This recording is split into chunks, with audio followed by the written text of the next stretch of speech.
안녕하세요. 복지누리입니다. 주거비 상승, 물가 상승 등으로 모두가 힘든 시기이죠. 이것만 알면 매달 최대 162만원씩 나랏돈을 받을 수 있습니다. 초고령화 사회로 진입한 한국. 정부에서는 복지 사각지대 완화로 많은 노력을 하고 있지만 아직도 복지 사각지대에 놓여 외로움과 생활고로 힘든 생활을 하는 분들이 많습니다.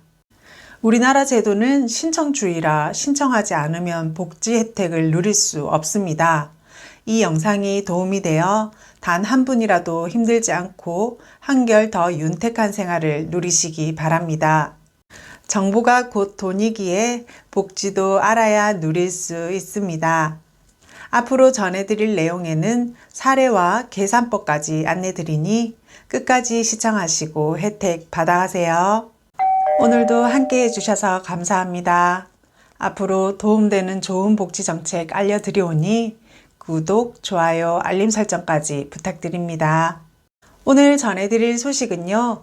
2023년 기초생활수급자 생계급여 30%, 의료급여 40% 나라에서 매달 생활비 지급받는 비법 공개입니다. 그 비법 숙지하시어 매달 생활비 받아보세요. 우리나라에서는 국민기초생활보장제도라는 제도를 통해서 생활이 어려운 사람들을 지원하고 있습니다. 이 중 생계급여 수급자는 근로능력과 무관하게 소득 인정액이 일정 금액 이하인 경우 선정됩니다. 하지만 이러한 급여 체계 속에서도 사각지대가 존재하지요. 사각지대를 타파하고 이 영상을 통해 기초생활수급자로 해당된 사례들을 살펴보고 매달 생활비 신청하여 받아보세요. 국민기초생활보장제도는 비단 우리나라에만 있는 것은 아닙니다. 가까운 일본, 중국, 베트남 등에서도 음식, 주택, 의료와 같은 기본적인 욕구를 충족시킬 수 있도록 현금 지원을 제공합니다. 지원 금액은 가구의 소득, 가족 규모 및 기타 요인에 따라 결정됩니다. 이 제도는 또한 직업훈련과 배치, 교육 및 의료 혜택, 주택 보조금을 포함한 다양한 형태의 지원을 제공합니다. 제가 안내드리고 있는 주거복지 혜택에서도 생계, 의료 수급자뿐만 아니라 중위소득 50% 이하인 잠재적 빈곤층인 차상위 계층에게도 주거 우선순위를 부여하니 내가 해당자인지 아닌지 혼자 판단하지 마시고 이 방법을 확인하시고 상담하여 신청해 보세요. 컴퓨터를 잘 다루지 못하는 65세 이상이신 분들은 번거롭지만 직접 방문 신청하셔야 해요. 우리나라에서의 국민기초생활보장제도에 대한 여러분의 생각은 어떠신가요? 제가 우선 생계급여, 의료급여에 대해 안내 드릴게요. 기초생활수급자가 되면 어떤 혜택을 받을 수 있나요? 생계급여 수급자 중위소득 30%인 가구에게는 가구별 소득 인정액에 따라 차등 지급되며 4인 가구 기준 최대 162만원을 매월 현금으로 지급받을 수 있습니다. 또한 만 65세 이상 노인 및 장애인 또는 한부모 가족이라면 부양의무자 기준 적용 없이 생계급여를 받을 수 있습니다. 주거급여 수급자는 중위소득 47%인 가구에게는 지역별로 다른 임대료 수준을 고려하여 임차 가구엔 실제 임차료 지원을 월 평균 임차 가구 서울 기준 임대료 1인 가구 33만원, 2인 가구 37만원, 3인 가구 44만원, 4인 가구 51만원입니다. 자가 가구엔 주택 보수비를 지원하며 주택 노후도에 따른 보수 범위를 경보수, 중보수, 대보수로 나누고 각각 최대 350만원, 650만원, 950만원으로 차등 지원합니다. 의료급여 수급자 중위 40%인 가구에게는 질병, 부상, 출산 등 상황에 따라 필요한 서비스를 제공하는데요. 입원비는 무료이고 외래 진료 시 의원급은 1,000원에서 2,000원, 병원급은 1,500원에서 3,000원, 약국은 약값 500원을 부담하시면 됩니다. 단, 비급여 항목은 제외됩니다. 교육급여 수급자는 중위 50%인 가구에게는 입학금, 수업료, 학용품비, 부교재비 등을 지원하며 초등학생 연간 41만 5천원, 중학생 58만 9천원, 고등학생 65만 4천원을 받습니다.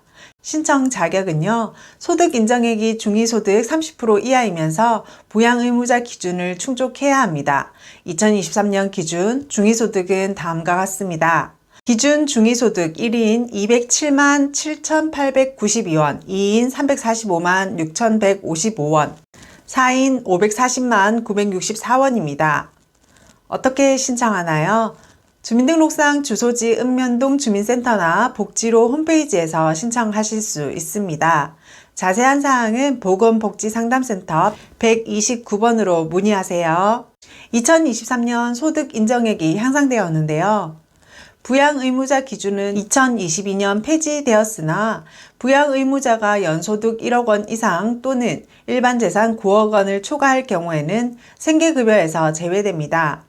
생계급여 수급자 자격은 수급자가 속한 가구원 전원의 소득과 재산이 국민소득 중간값인 중위소득 30%보다 적어야 하며 생계급여 나이는 제한이 없습니다. 기본 재산공제액 기존 생계급여는 2023년 기준 9,900만 원으로 상향되었습니다. 주거용 재산 한도액은 1억 7,200만 원으로 상향되었고요.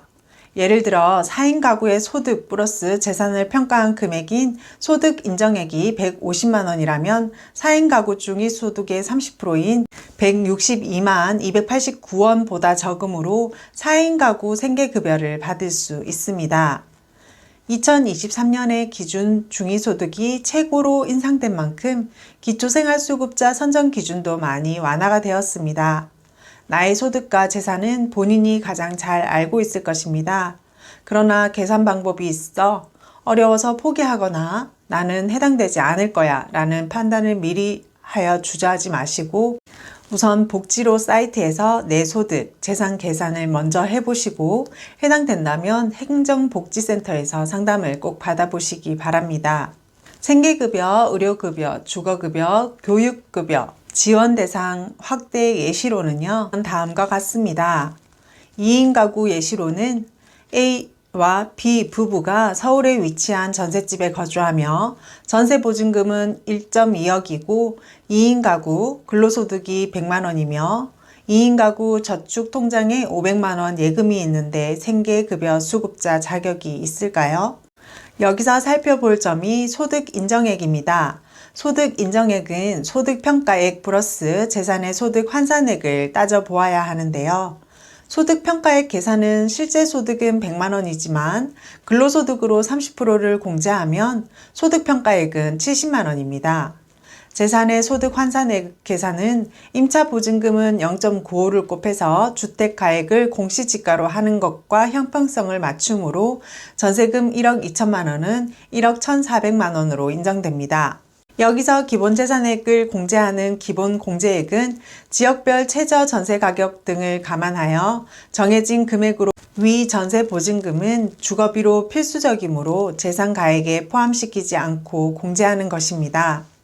서울 거주의 경우 기본 공제되는 기본 재산액은 9,900만 원이므로 임차보증금 1억 1,400만 원에 9,900만 원을 빼면 1,500만 원이 남겠죠. 주거용 재산의 소득 환산율을 곱하는 법은 기본 공제액을 차감하고 남은 재산은 주거용 재산인데 주거용 재산을 소득으로 환산할 때는 1.04를 곱하게 되고 남은 임차보증금 1,500만 원에 1.04를 곱하면 재산의 소득 환산액은 15만 6천 원입니다.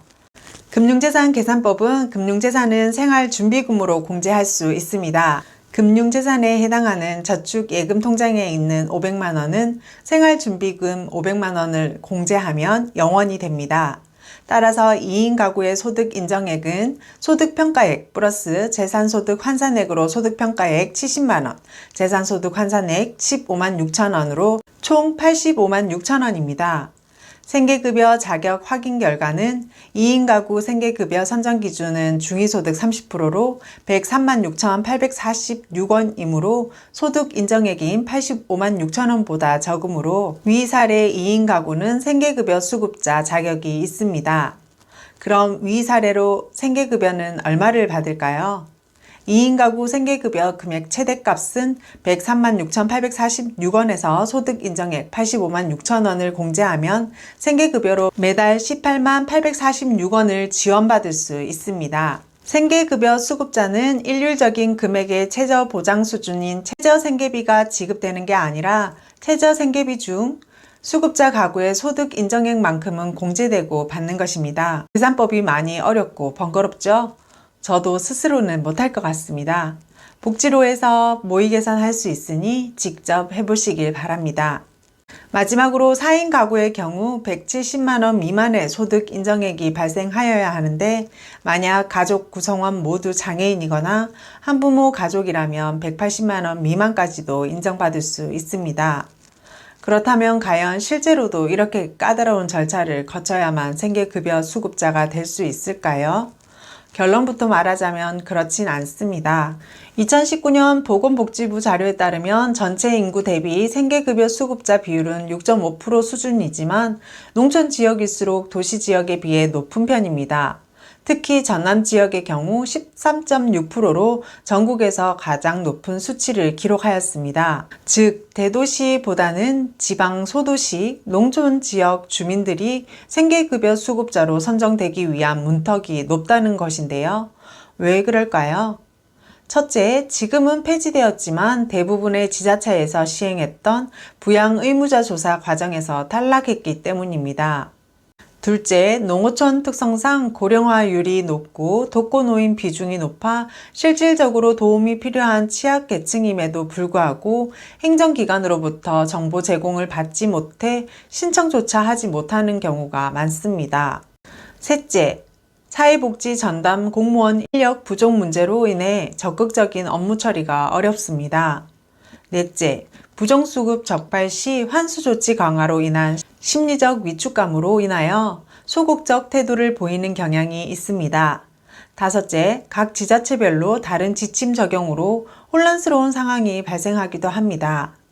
따라서 정부 차원에서 대책 마련이 시급하다고 볼 수 있는데요. 우선 중앙정부 차원에서 관련 부처 간의 협의를 통해 명확한 가이드라인을 마련함으로써 민원 발생을 최소화해야 합니다.